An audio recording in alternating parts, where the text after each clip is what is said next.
Friends, welcome to DD cooking. சளி, இருமல், காய்ச்சலுக்கு ஏதாவது கஷாயம் ட்ரை பண்ணணும்னு நினச்சிங்கன்னா இதை கண்டிப்பாக ட்ரை பண்ணி பாருங்கள். முருங்கை இலைகளை எடுத்துக்கோங்க, கூடவே கற்பூரவள்ளி இலை, தூதுவளை இலை எடுத்துக்கோங்க, கருந்துளசி சேர்த்துக்கோங்க, அதுதான் ரொம்பவே நல்லது.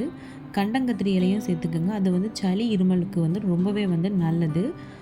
ஆடாதொடை இலைகள், வேப்ப இலை, பப்பாளி இலை, கொய்யா இலை எல்லாத்தையுமே நல்லா க்ளீன் பண்ணி இந்த மாதிரி எடுத்து வச்சுக்கோங்க. நெக்ஸ்ட்டு ஒரு பாத்திரத்தில் இந்த இலை எல்லாத்தையுமே சின்ன சின்ன பீஸாக கட் பண்ணி போட்டுக்கோங்க. இல்லைன்னா நல்ல ஒரு கல்லில் நல்லா இடிச்சிட்டு சேர்த்துக்கோங்க. அப்போ தான் அதில் உள்ள சாறு எல்லாமே கஷாயத்தில் நல்லாவே இறங்கும். நெக்ஸ்ட்டு இதில் நம்ம அதிமதுர கட்டை சேர்க்க போகிறோம். தூள் இருந்ததுன்னா அந்த தூள் கூட நீங்கள் சேர்த்துக்கலாம். நாட்டு மருந்து கடைகளில் கிடைக்கும். கூடவே திப்பிலியை பவுட்ரு பண்ணி சேர்த்துக்க போகிறோம். நெக்ஸ்ட்டு மல்லி, சுக்கு, மிளகு எல்லாத்தையும் பவுட்ரு பண்ணி சேர்த்துட்டு கொஞ்சமாக ஓமம் சேர்த்துக்கலாம்.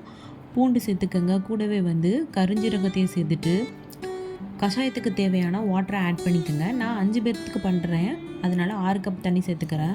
இந்த 6 கப் தண்ணி 5 கப் தண்ணி வரது வரைக்கும் நல்லா வற்ற விடுங்க. கூடவே கொஞ்சமாக மஞ்சள் சேர்த்துக்கோங்க. முழு மஞ்சள் இருந்ததுன்னா அதை இடித்து சேர்த்துக்கிட்டிங்கன்னா ரொம்பவே நல்லாயிருக்கும். இது நல்லாவே கொதிக்கட்டும். தட்டு போட்டு மூடக்கூடாது, மூடினீங்கன்னா பொங்கிரும். இந்த மாதிரி நல்லா மிக்ஸ் பண்ணி விட்டுக்கோங்க. நல்லாவே கொதி வரட்டும். ஸ்டவ்வை மீடியம் ஃப்ளேம்லேயே வச்சுக்கோங்க. நல்லா கொதித்து தண்ணி வற்றட்டும். நல்லா ஆறுனதுக்கப்புறமா இந்த மாதிரி ஒரு கப்புக்கு ட்ரான்ஸ்ஃபர் பண்ணிக்கோங்க. பனங்கற்கண்டு சேர்த்தும் நீங்கள் இதை குடிக்கலாம், ரொம்பவே நல்லது. கண்டிப்பாக ட்ரை பண்ணி பாருங்கள். என்னோடய சேனல் பிடிச்சிருந்தனா லைக் பண்ணுங்கள், ஷேர் பண்ணுங்கள், மறக்காமல் சப்ஸ்கிரைப் பண்ணிடுங்க.